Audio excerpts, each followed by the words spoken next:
Good morning, everyone, here at Unity in the heart of Austin. We're here at Casa de Luz, Austin, Texas, and we've got some on Zoom.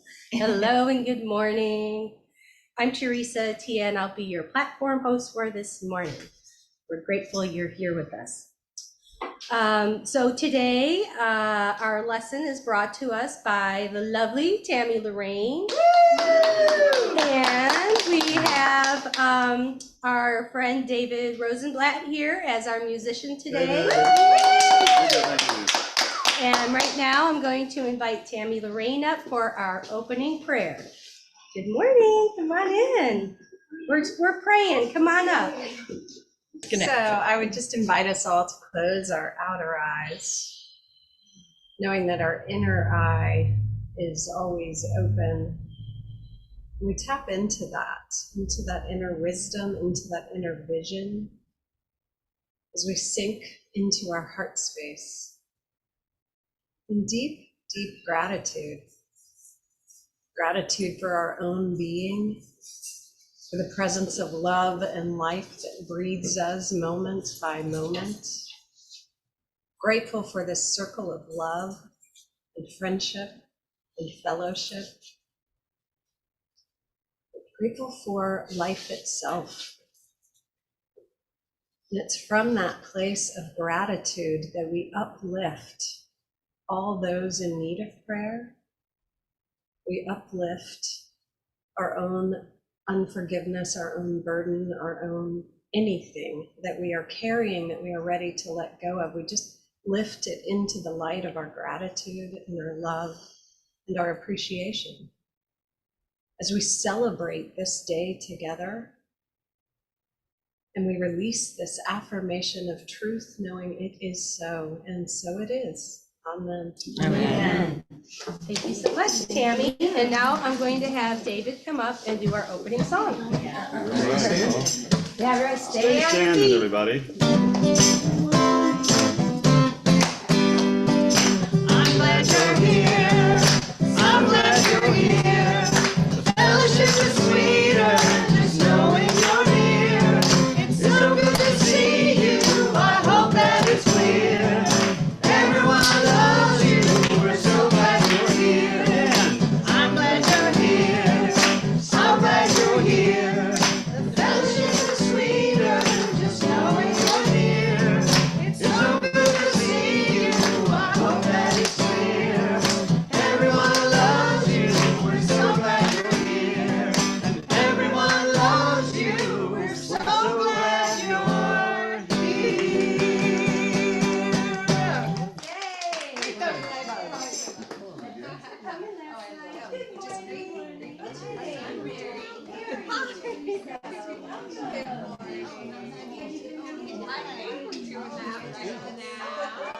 Exactly. It came off. Oh, Hit you so hard. yeah, we got to get everybody like back in their seats. Yeah. I'm married. Listen, 24 hours. All right, we're going to gather now Here we go. for our affirmations. All right. Because we use affirmations as a tool to create our reality. So let's do that now.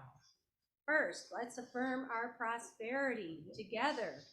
God is my instant, constant, abundant source of supply.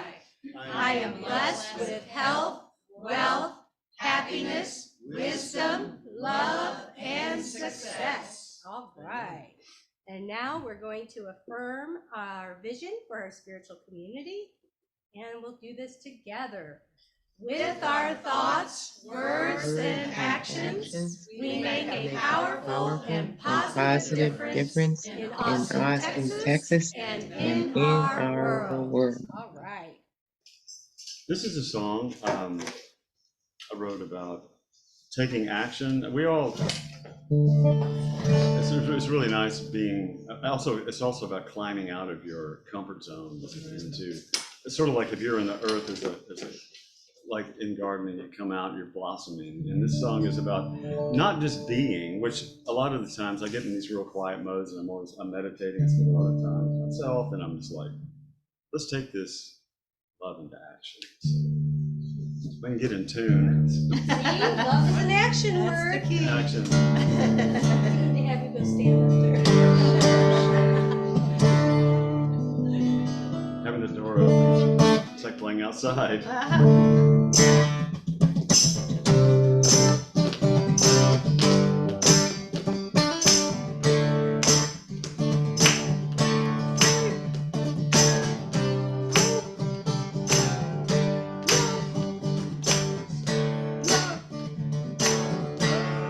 Action is a way of moving from being into doing.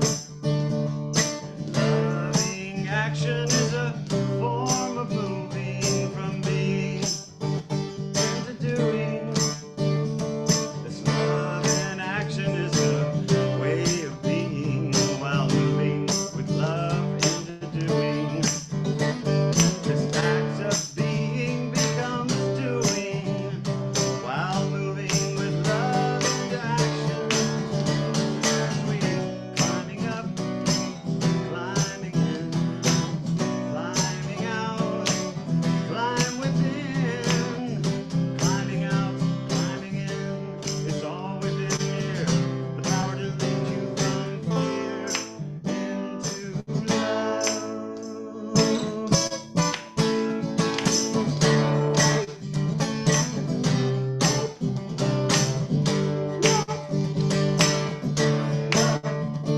Love in action is a way of moving from being into doing. Loving action is a way of seeing the Christ light that's within you. This loving action is a form of moving from being into doing. Doing is also a form of being while moving with love and action. Now, gone beyond this act of being and climb into doing. Gone beyond, gone beyond, gone beyond. As we climbing up, climbing in, climbing out, climb within, climbing out, climbing in. It's all within you.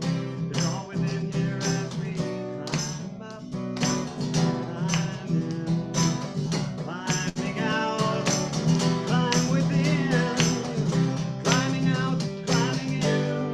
It's all within here. The power to lead you from fear into love.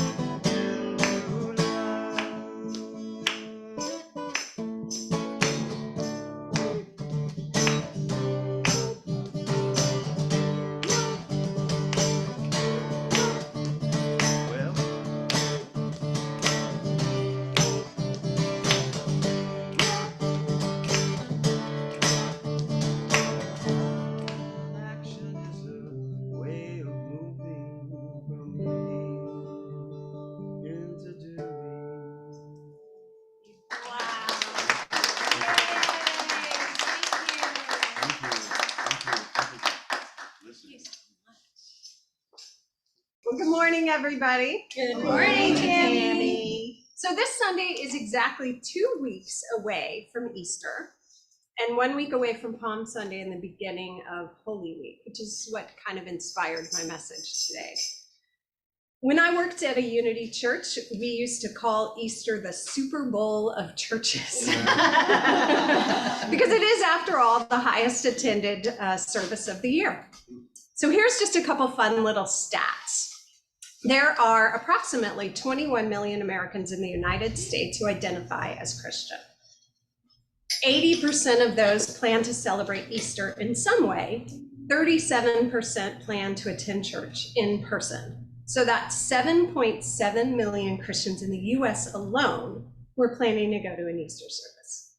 Here's some other fun stats. It's projected that $3 billion will be spent on Easter candy this year. Great, yeah, right? Amazing. 91 million chocolate bunnies are sold every year.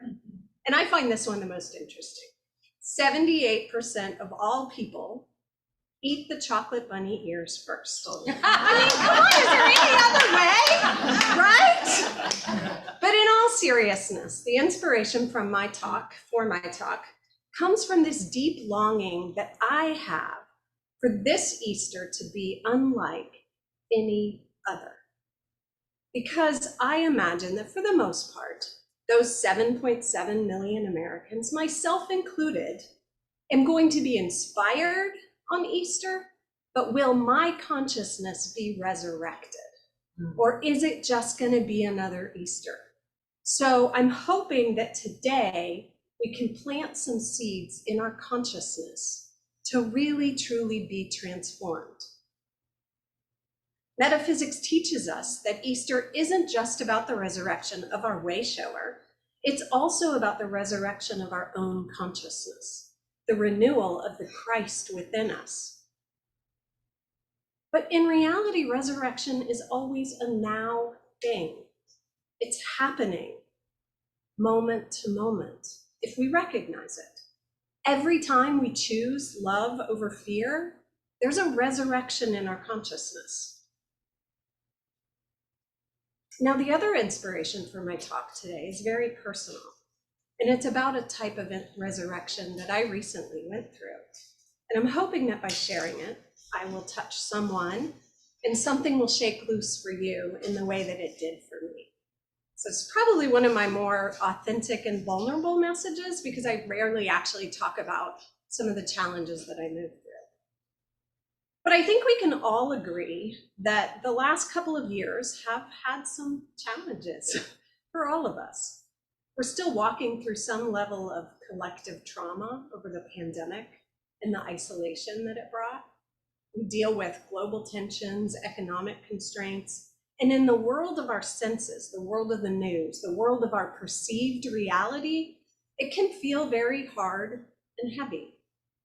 For me, the pandemic, it was hard. I literally burned out my entire system trying to run a church through COVID. Other challenges led me to release a job that I once loved with my whole heart, and unfortunately also wrapped up my sense of identity in. I didn't realize how much I had wrapped up my identity in that job until I found myself moving through some depression.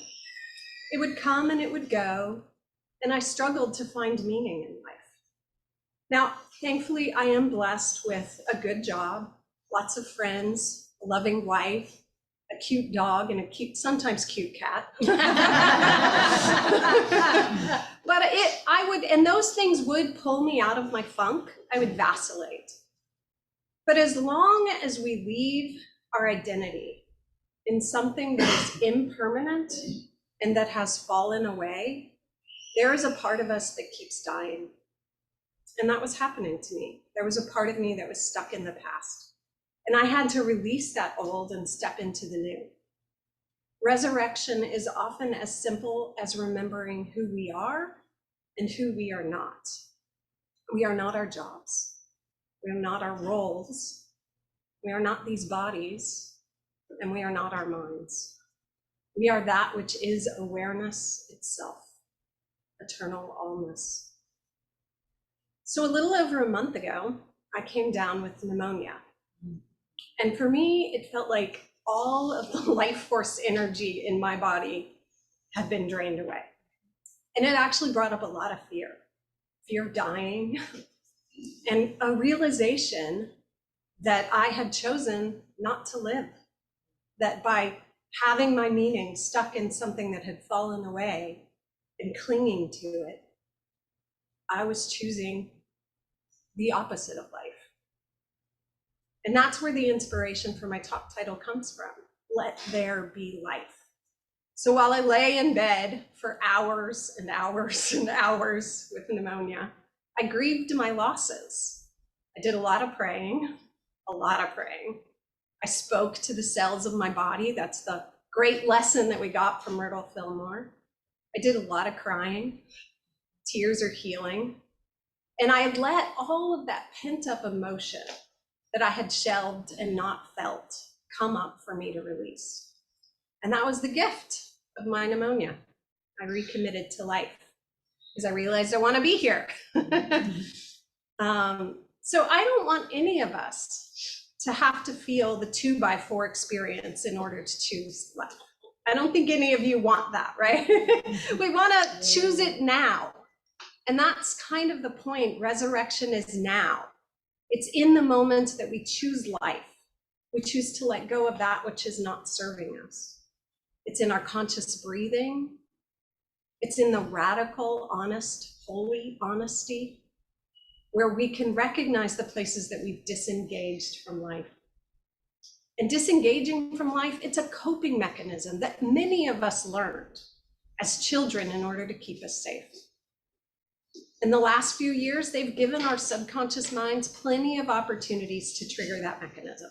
Am I the only one who's watched too much Netflix over the last 2 years? No. I didn't think so. And yet, despite the challenges that we face, there is so much love. There's so much joy. There's so much abundance. I felt it here just this morning with all of us greeting each other. But when we disengage from the hard stuff, we disengage from the good stuff too. So we get to choose consciously to align ourselves with the magnificence of life, to re-engage. And there's this great prayer from Dr. Roger Teal in his book called This Life is Joy that I think is appropriate for that level of, if there's any part of you that feels like you've disengaged, then this prayer is for you. Free me, O God, from the deep trance, the web we humans have spun in which I am now caught. The illusion that your love is somehow distant or absent from this world, from my life, and that I am no longer what you made me to be. Free me from this trance and initiate me anew into the vast and ever-present reality of your endless and all-embracing love, that the fountain of my heart might open up again and overflow onto parched and barren humanscapes that cry out for greening. Yes, free me, O God, that I might realize this instant is love. And so let's just breathe that for a minute. Experience it and take it into your being. This instant is love.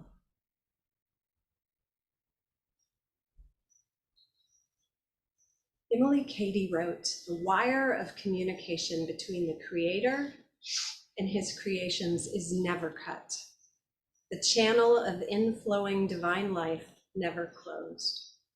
Each individual blade of grass receives its life, its springtime renewing force, as directly from the fountain of all life as though it were the only thing in the universe."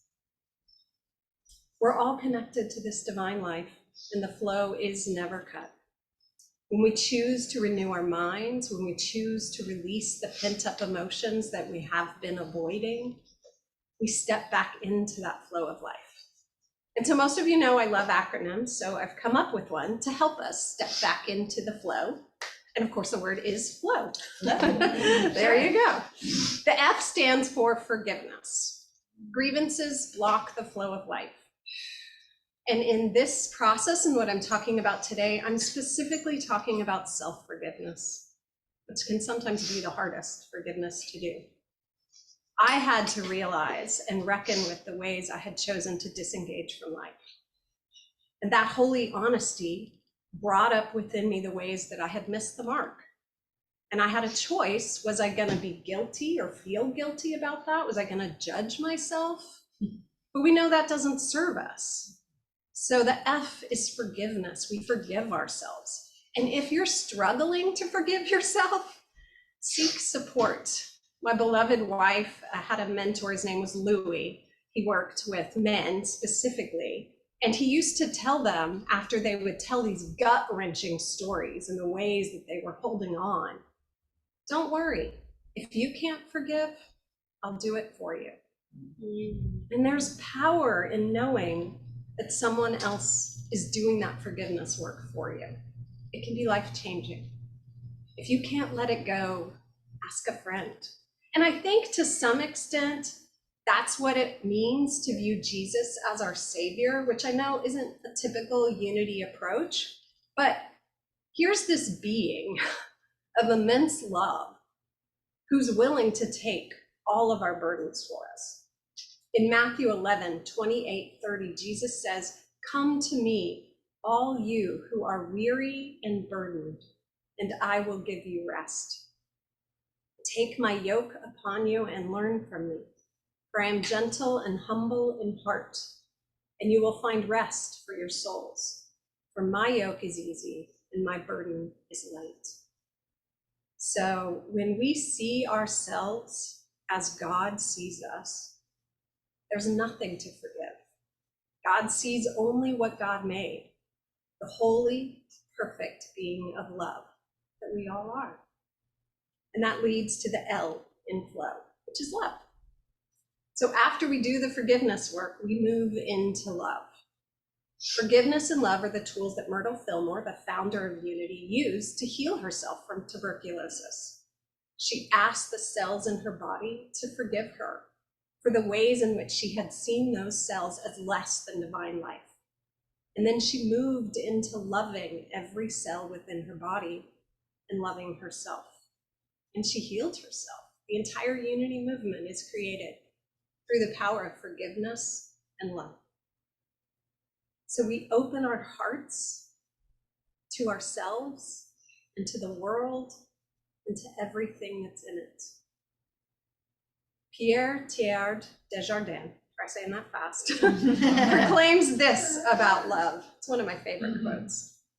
"Someday, after we have mastered the winds and the waves and the tides and gravity, we shall harness for God the energies of love.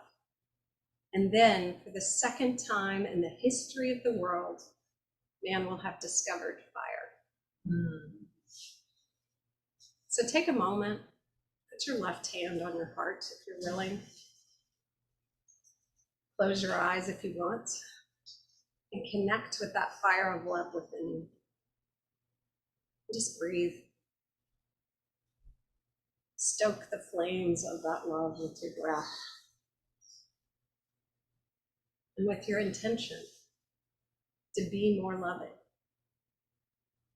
to be the love that you are.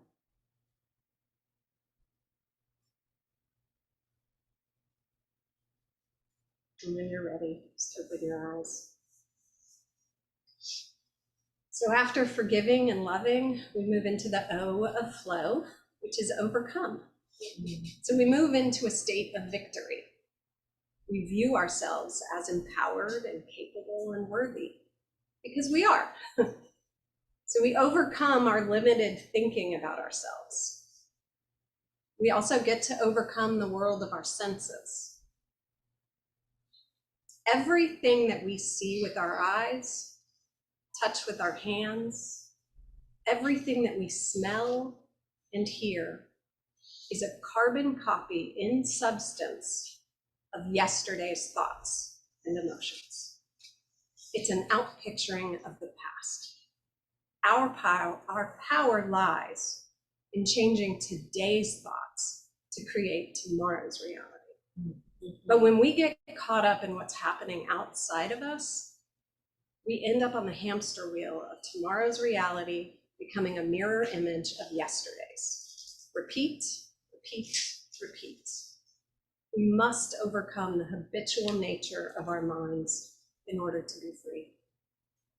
People like Martin Luther King Jr., Mahatma Gandhi could not have transformed the world if they were caught up in what was happening outside of them. They were so committed to the vision of the future that the current reality didn't affect them. So we too can live in a vision for our lives and overcome the collective world of our senses. And if you don't know what your vision is, if you were like me, struggling to find meaning, try this affirmation. I choose to live an abundant, meaningful life. I choose to live an abundant, meaningful life. And the meaning will find you. It's out there, it's in you. So finally, we have the W in flow, which is to welcome. So we welcome our new reality. We have resurrected and we welcome what arrives. But we also welcome what is. We let go of our resistance. My favorite poem about welcoming is called The Guest House by Rumi, and it goes like this. This being human is a guest house. Every morning, a new arrival, a joy, a depression, a meanness, some momentary awareness comes as an unexpected visitor. Welcome and entertain them all. Even if they're a crowd of sorrows who violently sweep your house empty of its furniture, still treat each guest honorably. He may be clearing you out for some new delight. The dark thought, the shame, the malice, meet them at the door laughing and invite them in. Be grateful for whoever comes, because each has been sent as a guide from beyond. So what allows us to live as a guest house, as Rumi suggests, lies in our ability to remember who we are and who we are not. Again, we are not our jobs, we are not our roles, we are not these bodies. Someday they will go away, but who we are continues. We are eternal beings. So as you move into Holy Week, as you move into this very next moment, surrounded by your friends, your loved ones, strangers, remember to flow, to forgive, to love, to overcome, and to welcome. And let's all make a commitment to let this Easter be unlike any other. Let there be life and let it be abundant. Thank you so much. Namaste.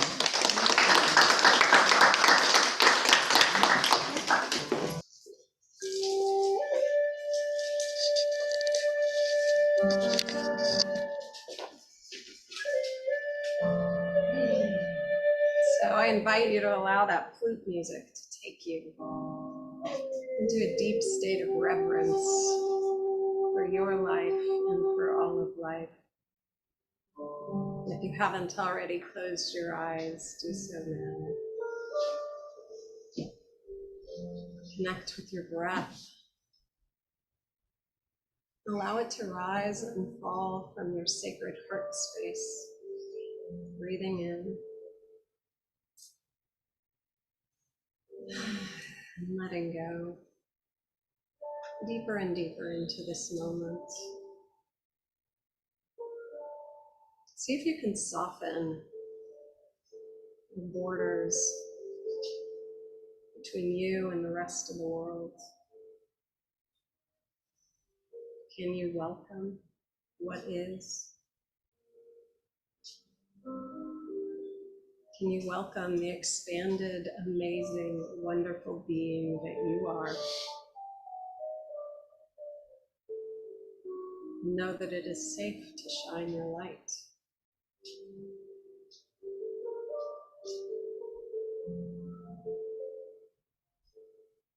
Allow all of the noises that you hear around you, the piano keys, my voice, the sounds of life happening, to take you deeper. You are awareness itself.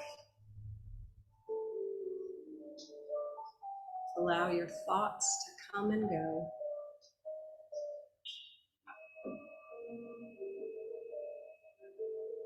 Allow the sensations in your body to be.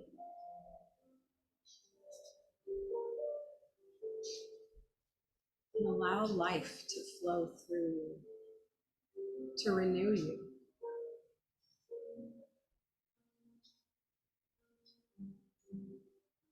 Breathing into this moment. Breathing in love, breathing out love, being love in the silence.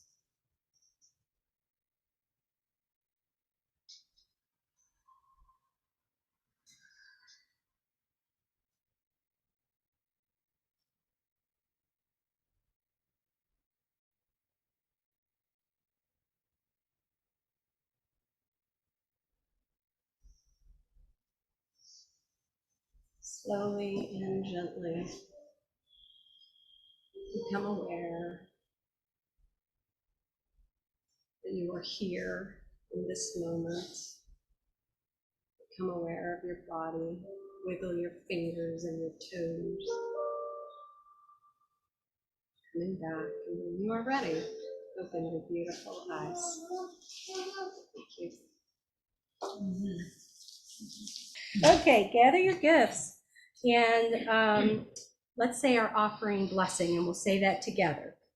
Divine love blesses and multiplies all that I am, all that I have, all that I give, and all that I receive.